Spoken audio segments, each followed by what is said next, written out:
Across Latin America and the Caribbean, cities are growing at extraordinary speed.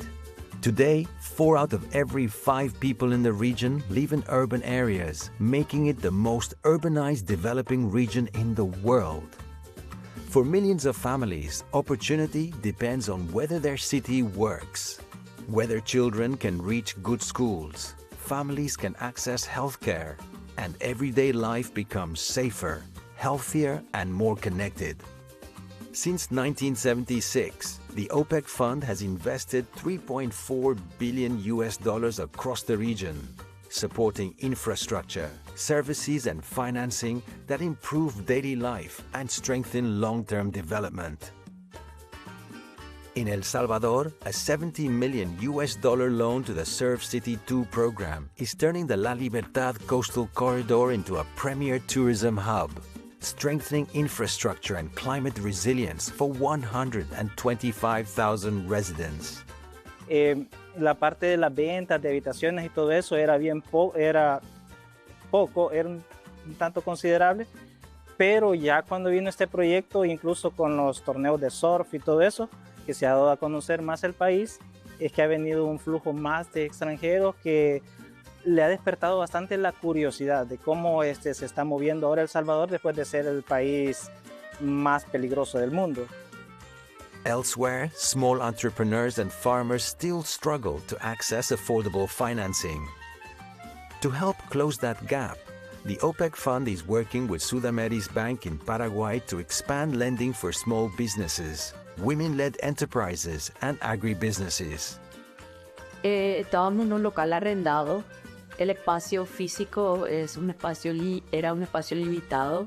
Ya con el crecimiento y la evolución que tuvo la empresa a lo largo de los años anteriores, hizo ya que realmente el espacio sea una limitante muy importante para el crecimiento. Entonces, bueno, ahora con la nueva planta es ya otra la situación y otra la oportunidad que tenemos para hacer avanzar, ¿verdad?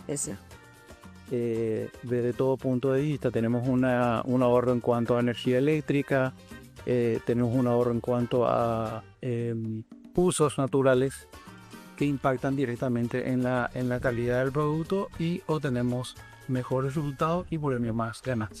Because when local businesses grow, families gain stability and communities become more resilient.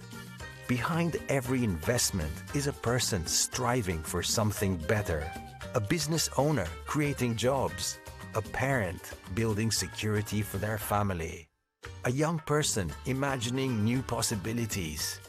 Across Latin America and the Caribbean, cities are becoming engines not only of growth, but of human potential. And the OPEC Fund remains committed to helping that potential thrive.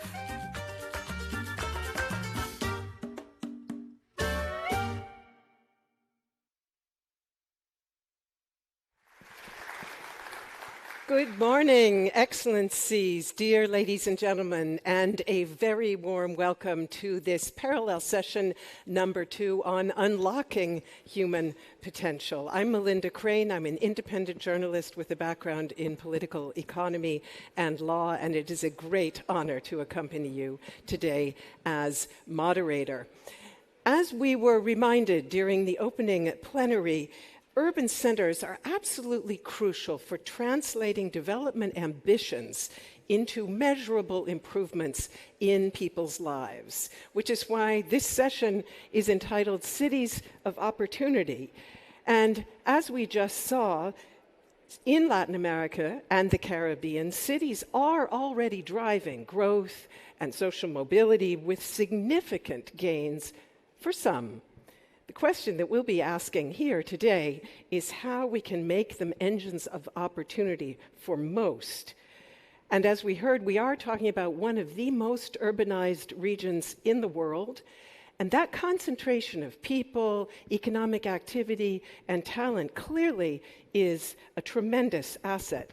At the same time, it means that urban systems must deliver for expanding populations that include vulnerable groups that without those services will not have access to economic and social life.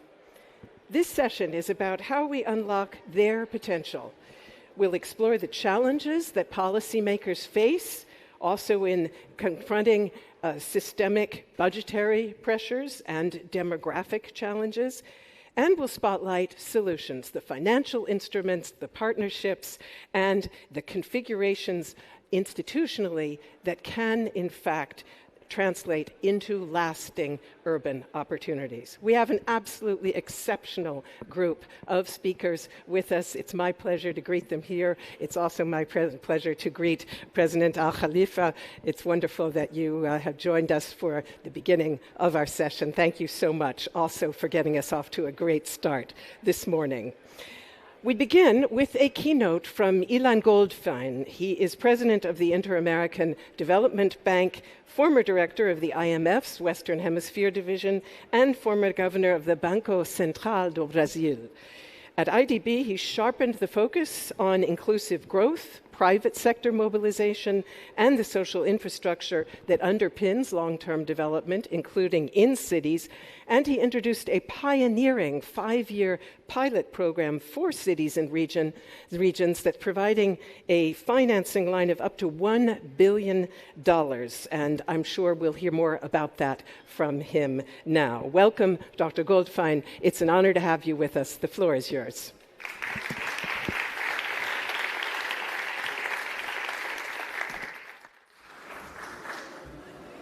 So, Melinda, thank you very much. It's a pleasure to be here on the Cities of Opportunities, Unlocking Human Potential.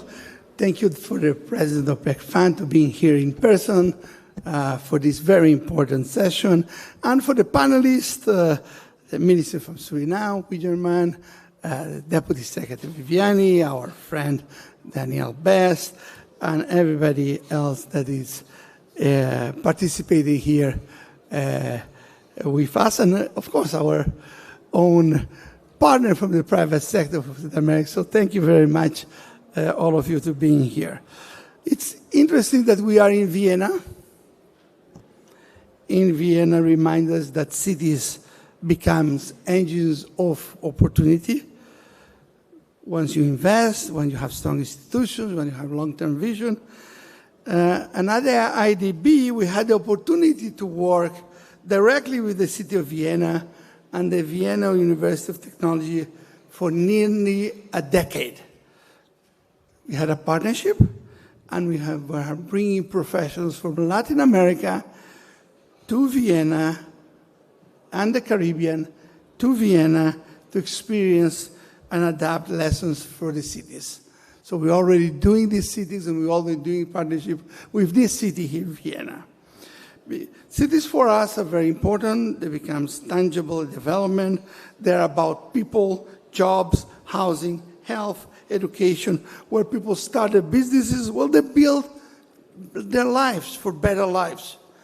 So let me tell you that I'm going to talk today about how is our view on Latin America and the Caribbean cities, and how development is brought through the cities, and how we can enhance human capital for that. As some of you know, in Latin America and the Caribbean, 80% of the population lives. And the population is not a small population. We're talking about 670 million people, so 80% is a big chunk. And whether the region can generate growth, can generate inclusion, can generate opportunity, will depend largely on whether our cities can deliver. But to deliver, you need investment in infrastructure and services. You have to invest in institutions.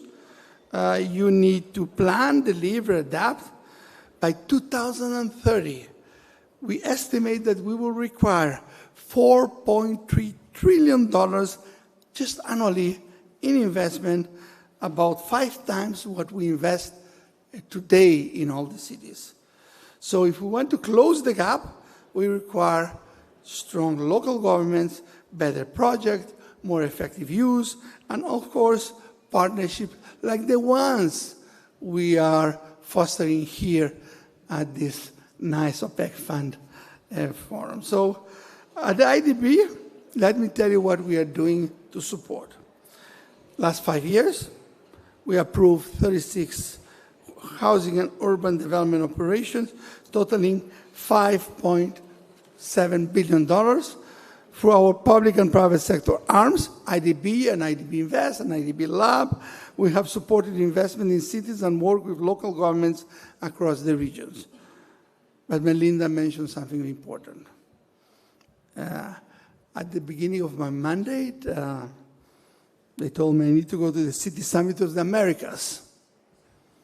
So Latin America, the Caribbean, but also the rest of the Americas. Canada, the US. That was in Denver, Colorado. And one of my first sessions was with the Latin American cities. And during these discussions, the mayors started to talk. And the local governments. And they were asking a lot of things. They say, we don't have direct access.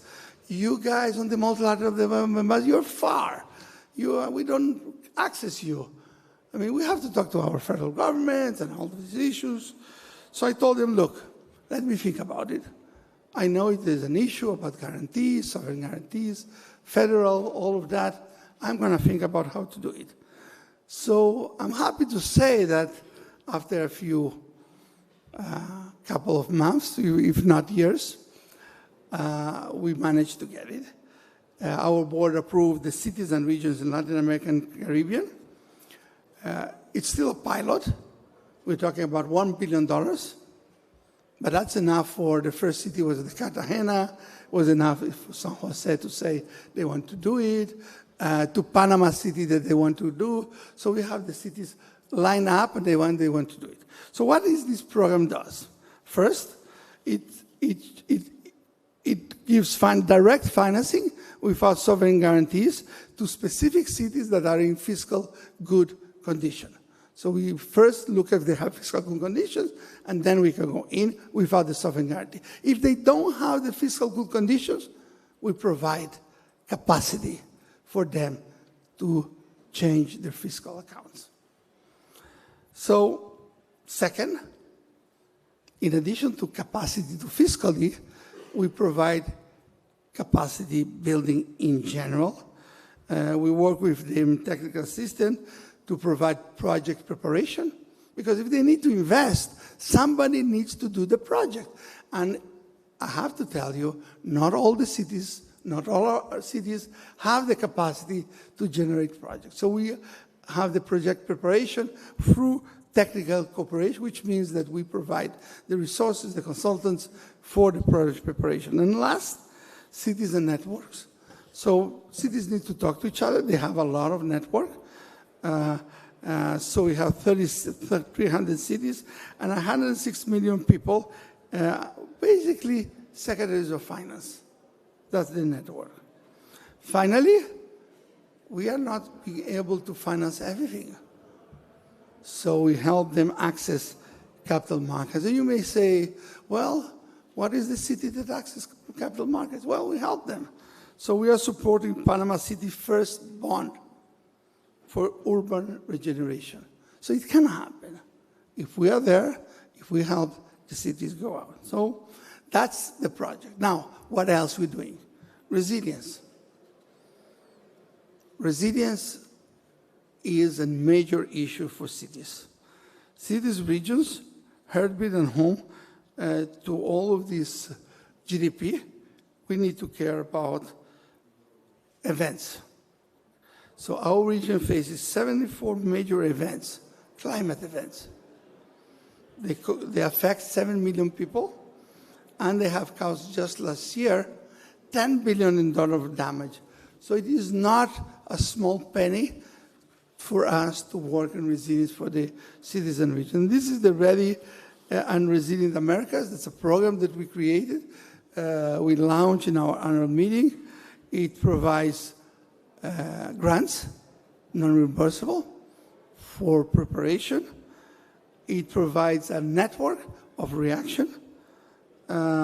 So that is something that, and of course, financing for resilience, all the financial instrument, the contingent instrument, if something happens, you can stop your payment for 2 years. If something happens, you can have an emergency loan. All of this is part of the resilience. Last but not least, cities need technology. We just cannot ignore that there is a technological boom.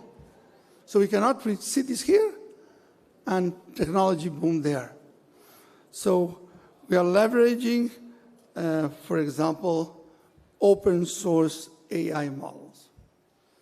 So our main goal now is for governments, local governments, cities, to be able to adopt in the best way, in the most efficient way, in the most equalitarian way, in the most fair way, AI technology. And that is something that will make a difference for our population, for our region, in Latin America and the Caribbean, and especially through the cities. So going forward, in order for us to do all of this, we need partnership. First, we need the cities to know what we're doing. Second, we need all the partnership with other MDBs, with the private sector, with the public sector, with governments, bilateral governments, that are the ones that provide our stakeholders, our shares, but also the ones that give us non-reimbursable resources for trust funds. So let me close saying that it's not only financing, although they ask me a lot, and we provide it, but we are about providing better lives. So the objective of cities is to create opportunities, expand productivity, and improve the lives of all the people. That is what we are all working here. So congratulations for everybody, and have a nice panel in the sequence. Thank you very much. Thank you very much, Ilan Goldfein, for those words, also for sharing more about your very innovative program working with cities and regions, and for underlining the importance of resilience, because of course, as we heard in the opening plenary, that is what this is all about, unlocking human potential, and cities have a lot of it. We just need to find those partnerships and those modalities that enable us to do the unlocking. So many thanks for that. And that is exactly what we now want to discuss with an absolutely outstanding panel of speakers. I will introduce them and ask them then to please come to the stage as I introduce you. Starting with Her Excellency Adeline Weinerman. She is serving her second term as Minister of Finance and Planning for Suriname. You can take this chair right there, if you would. She is navigating one of the region's most demanding fiscal environments while steering multiple programs designed to ensure funding and investment for cities and local communities. Great to have you with us. Thank you very much for being here.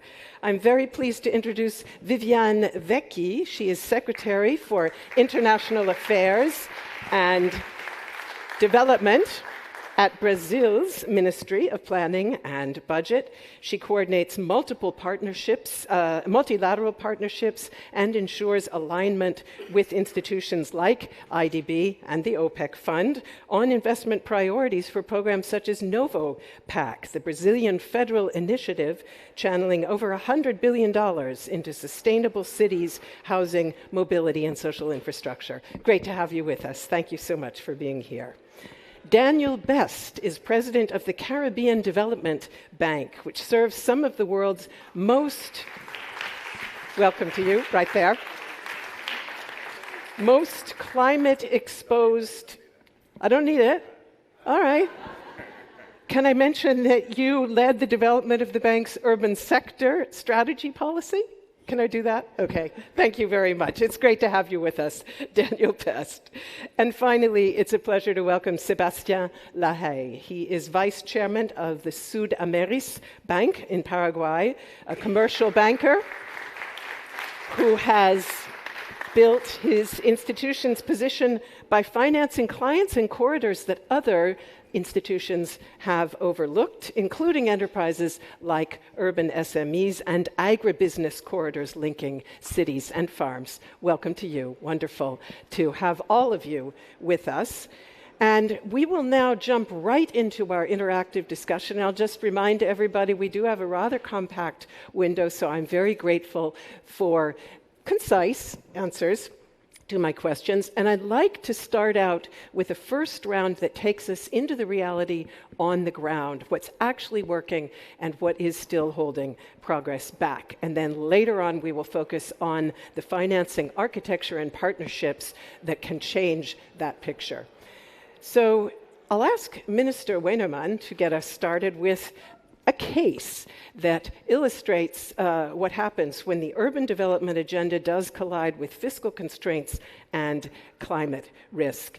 And Paramaribo is home to 2/3 of Suriname's population, and it faces severe flood risk with annual damage that could reach $140 million by 2040, if I'm correct. You are simultaneously managing fiscal consolidation and a growing urban investment agenda. How do you balance these, and what financial instruments play an important role in trying to do that? Yes, thank you very much. And again, thank you, and very good afternoon to everyone.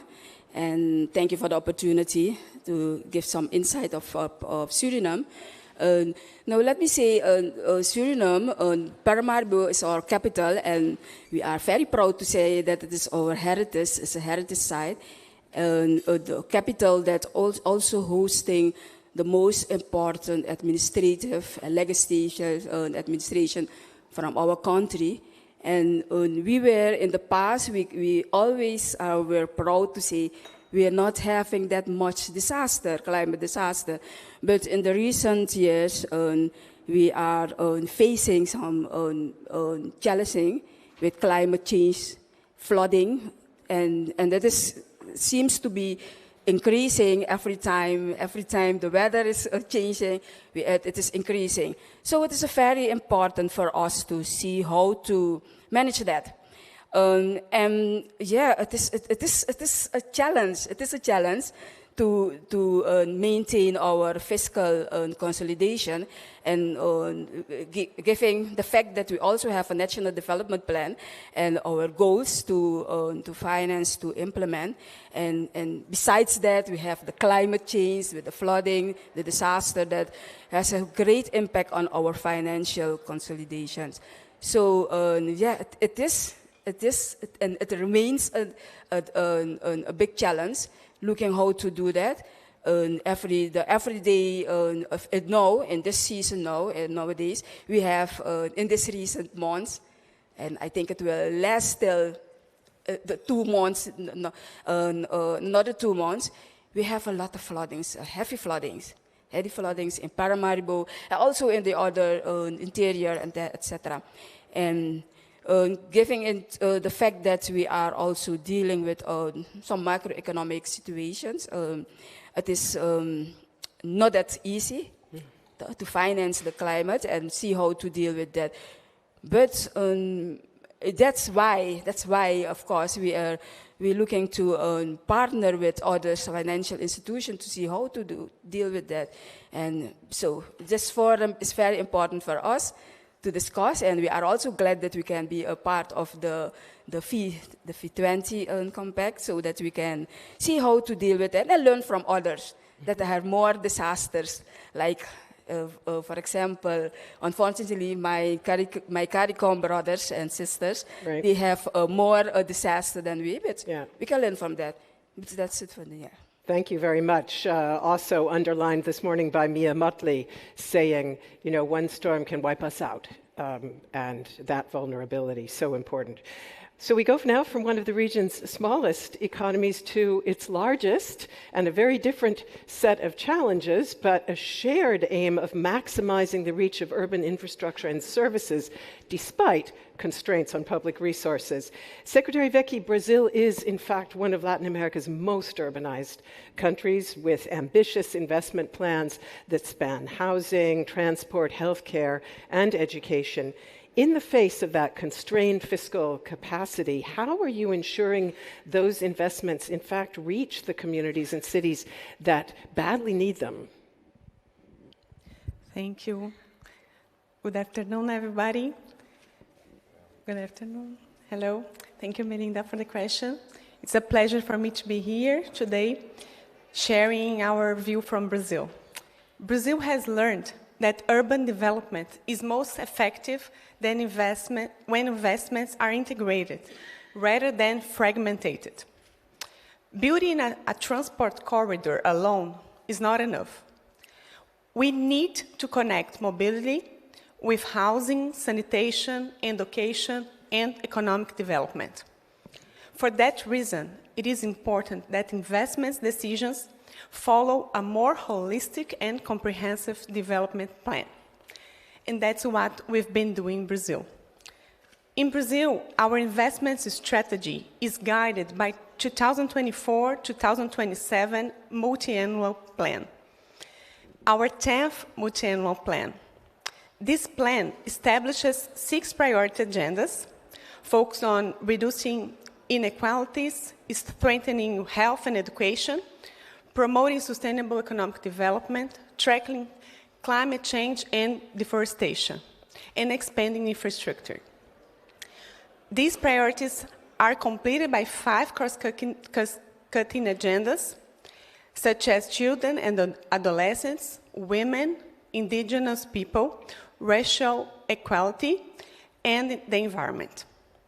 Through our infrastructure program, Brazil is prioritizing investments based on social and infrastructure gaps,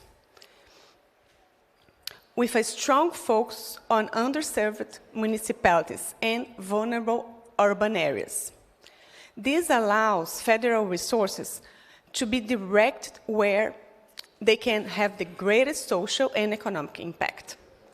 It's important to mention that the federal government expects to have more than $260 billion in investments by the end of this year, including public and private investments. Partnership with multilateral development banks play a key role in the implementation of our Brazil's priority. They do not only provide long-term financing, but also bring technical expertise, project preparation, and institutional capacity. We have multiple examples of successful projects in Brazil financed by the MDBs. It's worth mentioning our Bolsa Família, our cash transfer program that reaches more than 20 million families. To ensure alignment between our national priorities and projects supported by MDBs, it is crucial to keep in mind Brazil's country strategy and our internal priorities. Thank you. Thank you very much. And we will come back to the topic of partnerships and alignment in our second round of discussion. But I think it's very significant, your emphasis also on integration and interconnectedness. It was quite interesting to hear President Al-Khalifa say during the opening that amongst the things that have changed in the last 50 years, that recognition of greater interconnectedness is absolutely crucial. And so thank you very much for bringing that to our attention once again.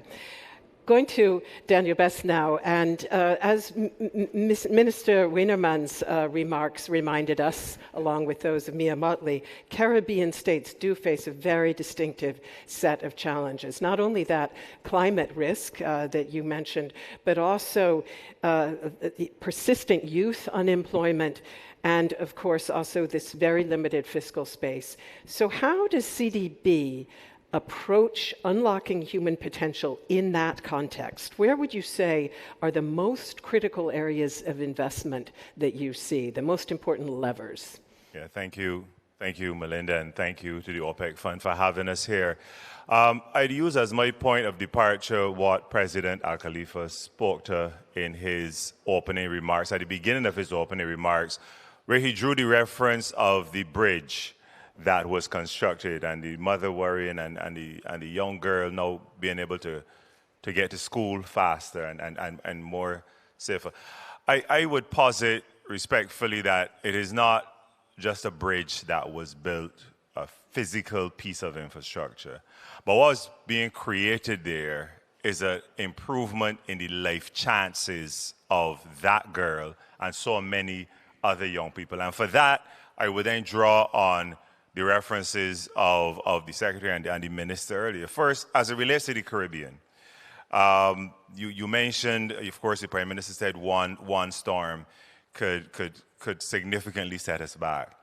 The challenge we face is that we're not experiencing one storm. We've had 5 Category 5 hurricanes over 8 years. That is 5 1-in-100-year events every other year for the last 8 years. And so, the hurricane season, Atlantic hurricane season started this month. And so every single Caribbean person in this room is looking to the skies and praying that this will not be the year that we are impacted. Yeah. So let's move beyond that then.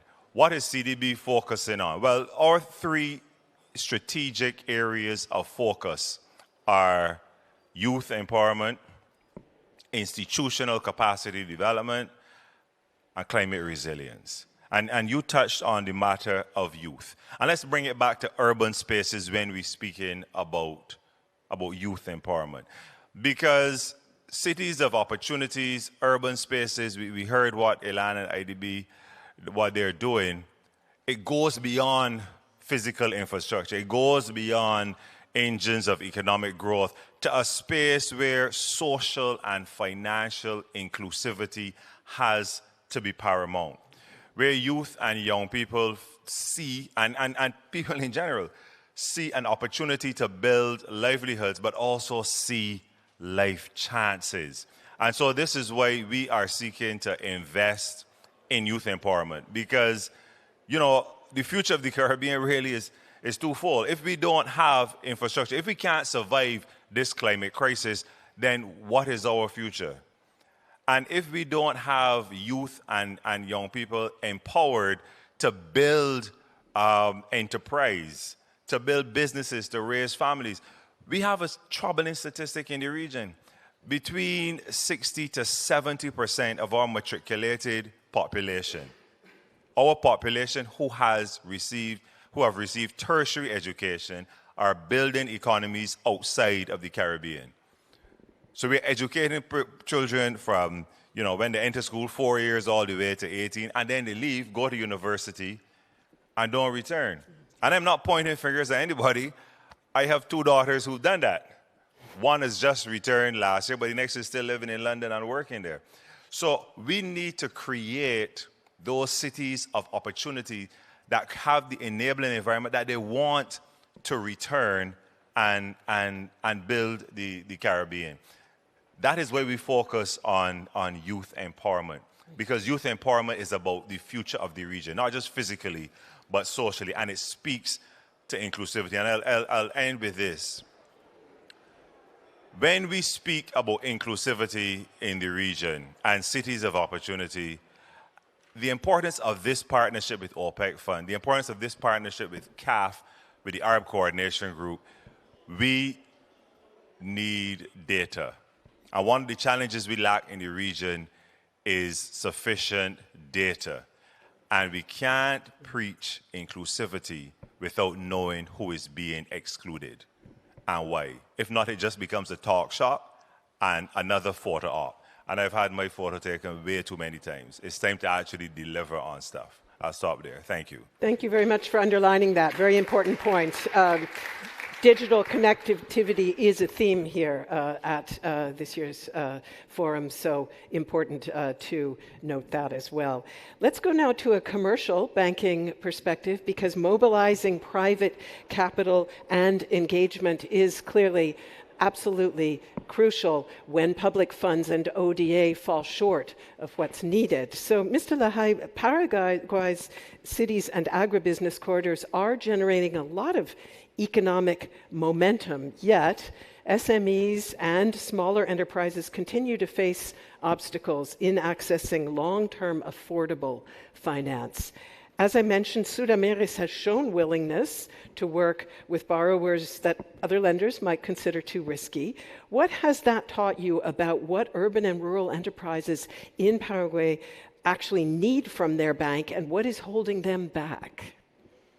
Thank you very much, first of all, for the invitation. I appreciate being such a distinguished panel. Just a few numbers about Paraguay, I think, to put things into context. Paraguay is the size of California. There's 4 cities 6.5 million people, and 80% of those 6.5 million people live in those 4 cities. So it's a big empty farm, basically, which creates the challenge of how do you connect those cities? How do you make sure that people stay in the countryside if they can? Yeah. When I arrived in Paraguay 22 years ago, one thing that struck me was I don't see any towers. There is no real estate development. So one of my clients said, well, how many cranes do you think there are in Paraguay? I said, I don't know. And he said, there are 2 cranes. That was 2004. And how many concrete mixers do you think there are? 6. So to develop the country, all the companies were relying on short-term funding and basically financing infrastructure investment, industrial investments with working capital. So one of the key challenges for a private bank is to try to align the funding with the actual requirements and to make sure that we provide what the client really needs, which is to save his working capital for the operations and have investment money for the long-term projects that they have in mind. So one of our key focus in the last 20 years has been to do that, to try and to see what exactly do you need and restructure the financing of the companies so that their balance sheet actually ties up and they don't use short-term money to build a new industry. The second aspect is I think we can also help companies stay outside of the cities if there is an opportunity for a new industry, a new economic sector. One example in Paraguay that is really taking off right now, which is anything around reforestry. Paraguay has been known so far for grains and meat, but some people have realized that you actually can grow trees as well. And they look at the example of what Uruguay has done over the last 35, 40 years in their forestry and paper pulp industry. And we've basically started this right during COVID and in areas that are outside of the cities.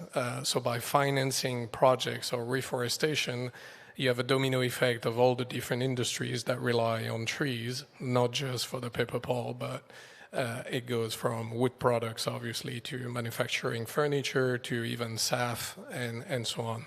So by providing long-term funding to new industries, especially reforestation, we believe that this is a sector in specific for Paraguay that represents 15% of GDP in the next 15 years. So that will help also keep people outside of the cities, but also develop economic centers that are today very small. The birthplace of reforestation in Paraguay is a traditionally forgotten area of Paraguay in the north of the country. And that place is seeing a 6-fold development in terms of people moving there, with, again, a domino effect that creates issues around education, healthcare, infrastructure, water treatment, and so on and so forth. But it's also an opportunity. Thank you very much also for underlining that when we talk about unlocking human potentials, we're also talking about managed urban development, including that important link between cities and the regions surrounding them. Because, again, if that gets out of balance, then the cities themselves are strained even more. So very important point that you made there. I'd like to go now to a second round of discussion and really take a deeper dive on financial instruments and partnerships. All of you have mentioned the importance of these. Let's go into more detail now. And again, I'll start with Mr. Wennerman.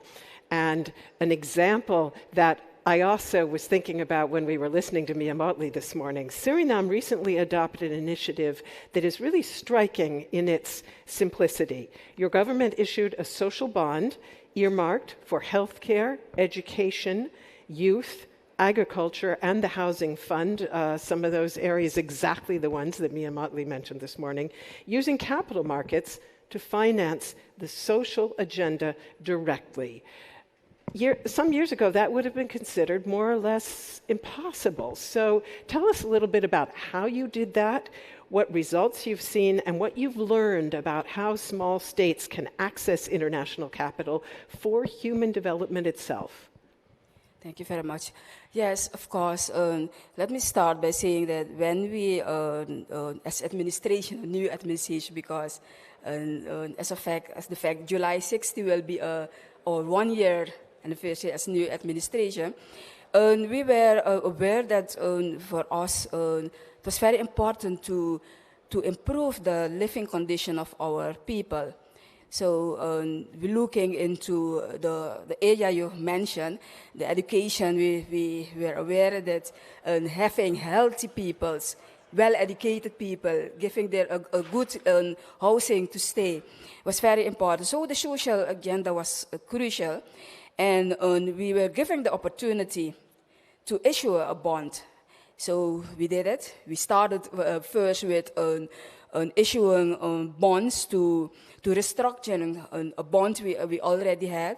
And on a part of that, we were given the opportunity to do a modest social bond, as we call it, and mainly to finance those areas that were very important for us as a new administration.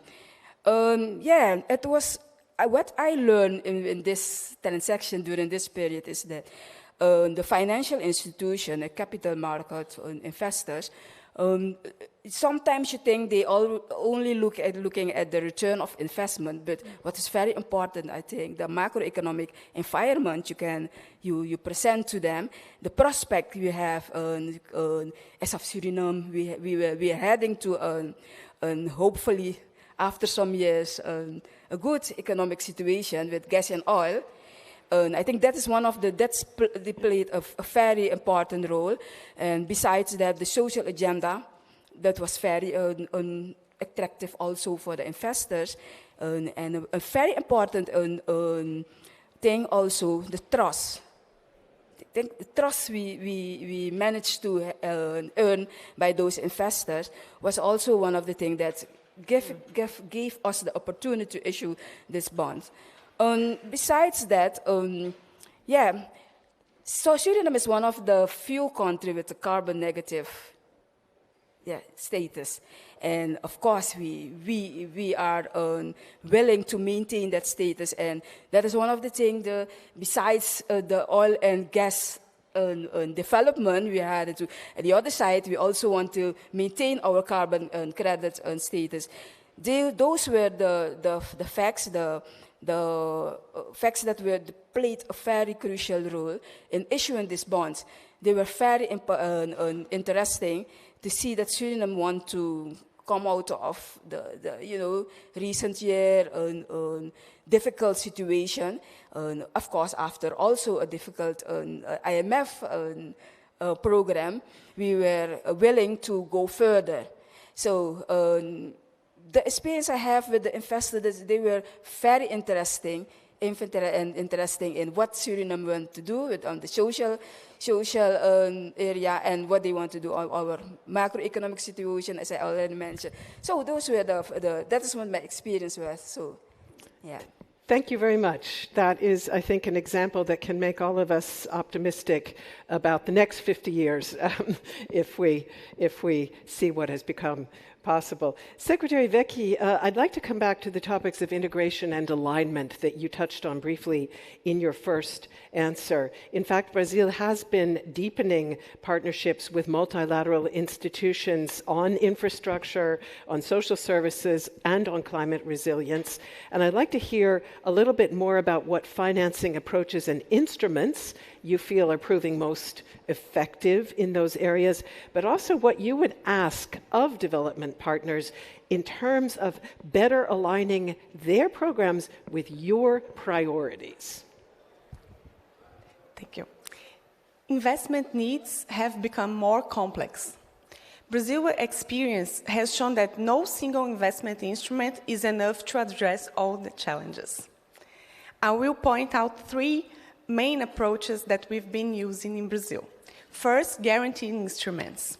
Traditional sovereign loans are essential for financing large-scale infrastructure and social investment. At the same time, guaranteeing instruments are becoming increasingly important because they provide bankability of projects and can mobilize more private capital. A good example that we have in Brazil is the first IDB's guarantee operation for public-private partnership. It was approved to support the expansion of a big regional hospital. And the IDB is providing an $80 million guarantee that strengthens PPP's financial viability and attracts private investment.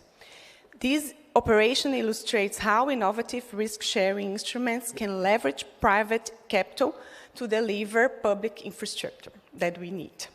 Second, blended finance has also become an important tool, particularly for projects whose social and environmental returns exceed their immediate financial returns.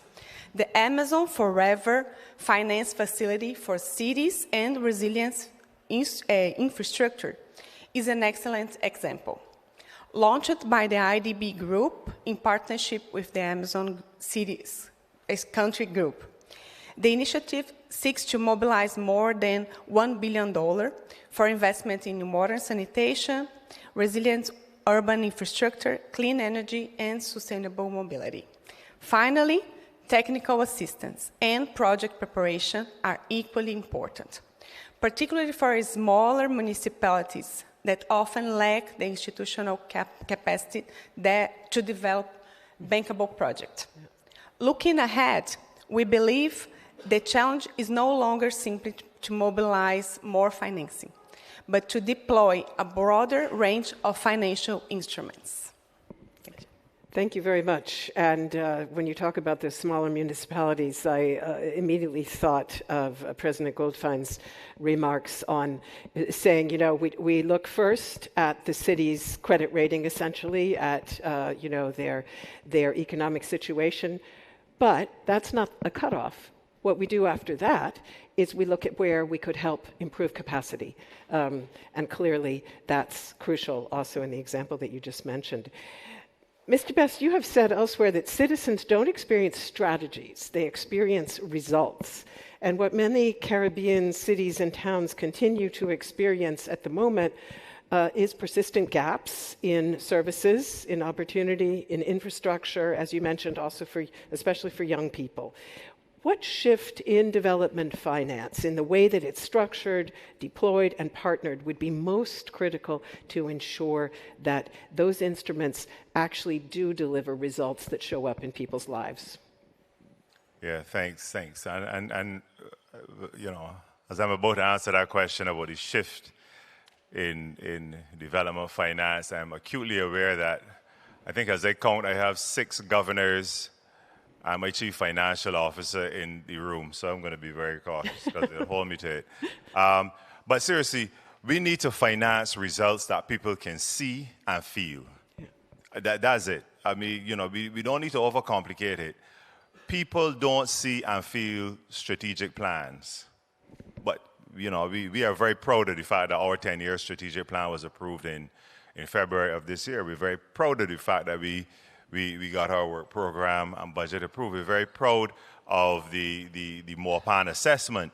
But how many people outside or even inside this room know what MOPAN means or even care, right? People don't see and feel these things that we think are so important. They see and feel actual impacts on their lives and their children's lives. So let me begin. The first thing is we need more community-centered development, design, and implemented projects. We can no longer continue to do development for communities or for people. We need to do development with them.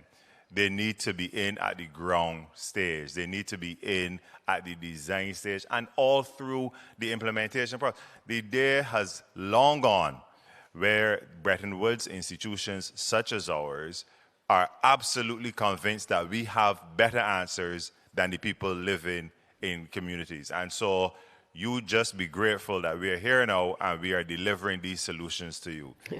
That window has closed. We need to bring those people in all through the process. Absolutely, we may have the scientific knowledge, but they have the actual lived experiences. And there's a marriage there that can only redound to the benefit of the long-term benefit of these people. The second, I would say, is more flexible and risk-focused financing tools. So you heard the Prime Minister spoke about what I believe would be the third pillar of V2V, which is speaking to shock responses, right? So the SRCs, right? The debt service response clauses, right? Should we remind everyone V2V, vulnerability to viability? Vulnerability to viability, Yeah, sorry. just That's in the other case thing you we do a weren't- lot yeah. in development, speaking acronyms, I'm sorry. Vulnerability to vulnerability to viability. But also the debt service suspension clauses. That's another one. But there's also the contingent emergency response clauses, or CERCs, wherein they need to be built in at the outset. Yeah. Thereby, when a disaster strikes, they immediately trigger a condition that allows the country to reallocate already approved resources. Because attempting to go through another MDB appraisal process to get financing for this project, because this community it has been impacted, is not only onerous, it is wrong. It is wrong. And so building CERCs, and that is one of the things my CFO and the team are actually working on now, to build CERCs in to our contracts, because we know these disasters are coming. So I think it is these flexibilities. And finally, this all speaks to the fact that order is shrinking. We know this. This isn't news, right? Official development assistance, concessional resources. So we need to be innovative in how we finance. So what have we started entering into? More debt for resilience swaps. More, and we are actually working on, you heard the Prime Minister mention it earlier, working on the first multi-guarantor debt for resilience, or debt, in this case, debt for social swaps together with IDB, CAF, and the World Bank. Why is that important? It is important because by providing lower cost debt, countries can take that saving and target it towards sustainable development outcomes. These are the kind of innovative solutions that we are called to do. So that shift in how we as MDBs and how the global financing community responds, we don't need to overthink this. We need to finance results, people, real people, not in this room, but for whom we are speaking for right now, people can see and feel. Thank you very much. For real people under realistic circumstances, because clearly volatility, risk, uncertainty, crises, they're now the new normal. And so therefore your point on CERCs, I think, is especially interesting. One of the other developments of recent decades, of course, has been South-South cooperation. So let's hear one final thought about how that opens new doors for unlocking human potential. And the OPEC Fund's syndicated facility for Pseudomeris drew in partners from the Gulf alongside other development financiers, opening Paraguay to new pools of international capital. So, Mr. Lahai, maybe you can talk to us about what that has meant for Paraguay and how you see this model evolving. What would be your message to other countries with ambitious urban development goals in regard to the impact of development finance institutions that facilitate access to new sources of capital? Thank you. Just one point. I mean, what you just said resonates a lot about how many bridges to nowhere have been built because nobody asked the question to the local communities. And with scarce resources, I think it's more and more critical to make sure that we're actually really sure that that deployed capital makes sense. Just a side note. When it comes to development funding for a country like Paraguay, is basically critical. There is no Paraguay as it is today without DFIs. To put things into perspective, 2004 GDP of the country was $6.5 billion. Today we're $45 billion. So we're talking about over 6 times, 7 times GDP. And why? Because average maturities on banks' balance sheet on deposit side in 2005 were about 4.5 months. So obviously, if you need to finance an infrastructure project, you know, your deposit are not going to help because you're not going to commit that money for 15 years. So that's where DFI, multilateral, and other sources of development funding come into play. And thanks to that, we've been able to create a real estate business. We've been able to create infrastructure, roads, connectivity, to develop the grid, which is an essential part of any development plan.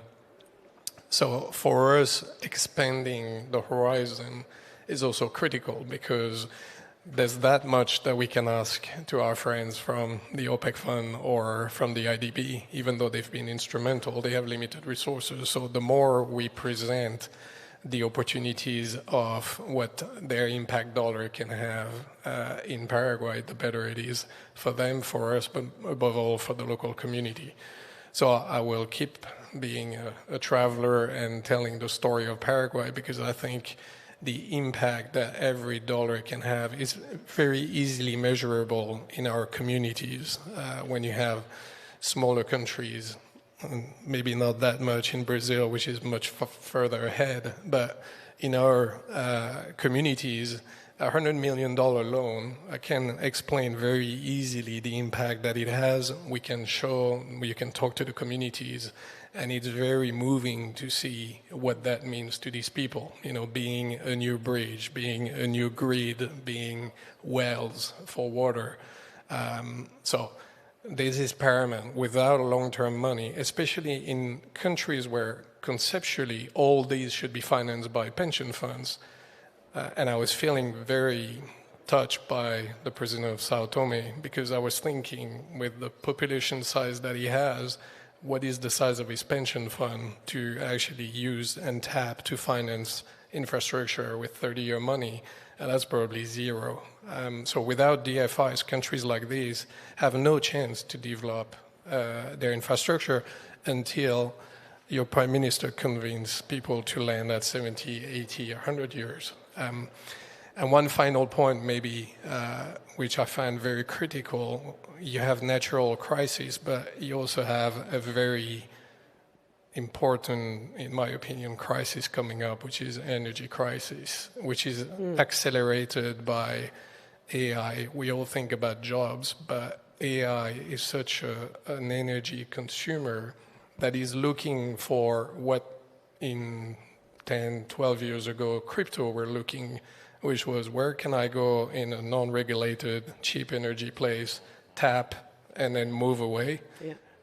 AI is sort of trying to do the same today, if not exactly the same, with zero impact in our communities, but with consumption of electricity that are astronomical, and without them contributing to the grid or the energy generation solution, this is going to be a very short-term major drama. Thank you very much.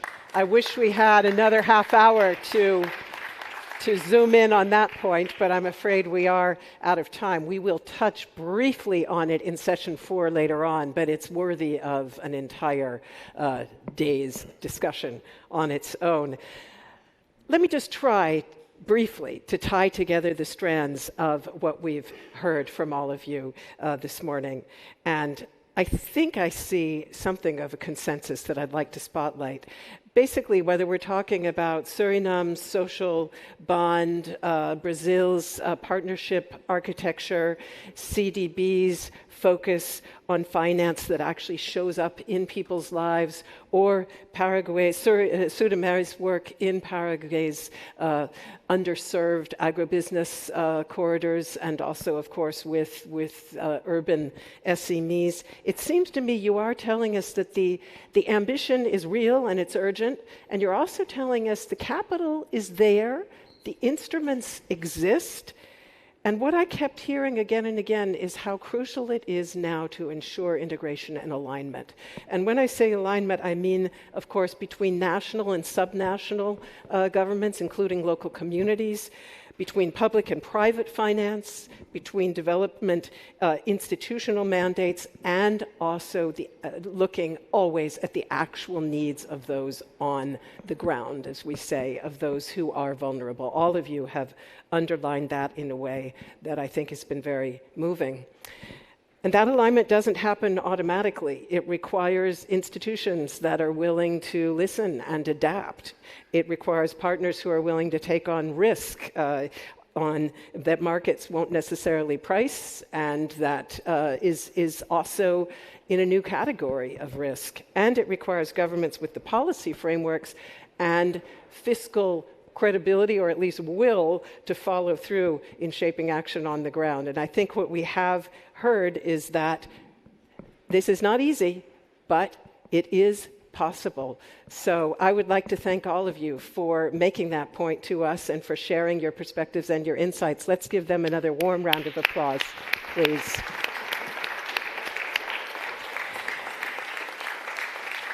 And we now take an hour break for lunch. At least I think it'll be about an hour break. And then we will reconvene here in the Hofburg Gallery for a session that picks up on the related theme of financing next generation infrastructure. And for that, we're going to be going to Asia. So hopefully some of you will return for that. And I wish you bon appétit and an enjoyable rest of your afternoon. Thank you so much.